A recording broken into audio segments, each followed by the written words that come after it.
హ్యాండ్స్కి జాయింట్లు పడుతున్నాయా? అయితే ఈ జాయింట్లు ఎలా కట్ చేసుకోవాలో చూద్దాం. ఫస్ట్ అయితే హ్యాండ్స్ని ఇలా ఓపెన్ చేసేసుకొని ఇటువైపున ఎడ్జెస్ సమానంగా ఉండేలా చూసుకోవాలి. చూడండి, ఎల్ స్కేల్ని తీసుకొని ఈ విధంగా పెట్టేసుకొని ఒక లైన్ డ్రా చేసుకొని ఈ ఎక్స్ట్రా క్లాత్ని కట్ చేసేసుకోండి.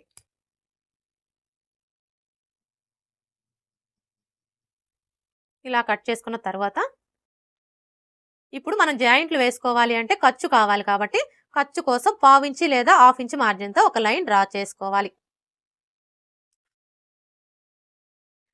ఇలా డ్రా చేసుకున్న తర్వాత ఇప్పుడు మనకి క్లాత్ మిగిలింది కదా,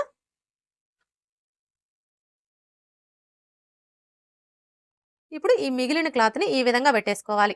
అంటే ఇక్కడ మనకి 2 హ్యాండ్స్ ఉన్నాయి కాబట్టి మనం క్లాత్ కూడా 2 లేయర్స్ ఉండేలా తీసుకోవాలి.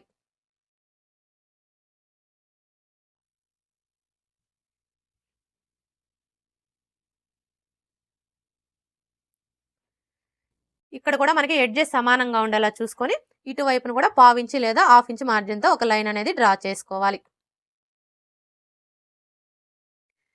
ఇలా డ్రా చేసుకున్న తర్వాత ఇప్పుడు ఈ హ్యాండ్ని తీసుకొని ఈ విధంగా పెట్టేసుకోవాలి.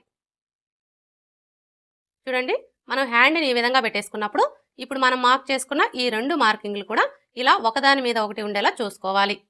ఇప్పుడు హ్యాండ్ని ఇలా మిడిల్లోకి ఫోల్డ్ చేసుకోవాలి. మిడిల్లో మనం టక్స్ పెట్టుకున్నాం కదా, కరెక్ట్గా ఈ టక్స్ దగ్గరికి ఇలా ఫోల్డ్ చేసుకోవాలి.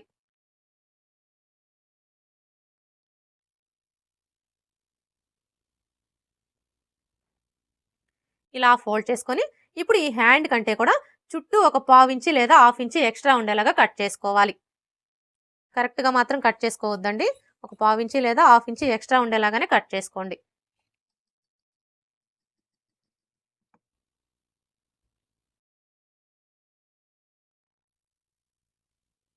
ఇప్పుడు ఈ హ్యాండ్ని ఇలా ఓపెన్ చేసేసుకొని చూడండి, ఇవి వచ్చేసి మనకి 2 పీసులు కదా, ఇప్పుడు ఇందులో ఒక పీస్ వచ్చేసి కింది వైపున పెట్టేసుకోవాలి, ఇంకొక పీస్ వచ్చేసి ఈ విధంగా పై వైపున పెట్టేసుకోవాలి. హ్యాండ్స్కి జాయింట్లు ఎలా కట్ చేసుకోవాలో చూసారు కదా. ఈ వీడియో నచ్చితే లైక్ చేయండి ఫ్రెండ్స్.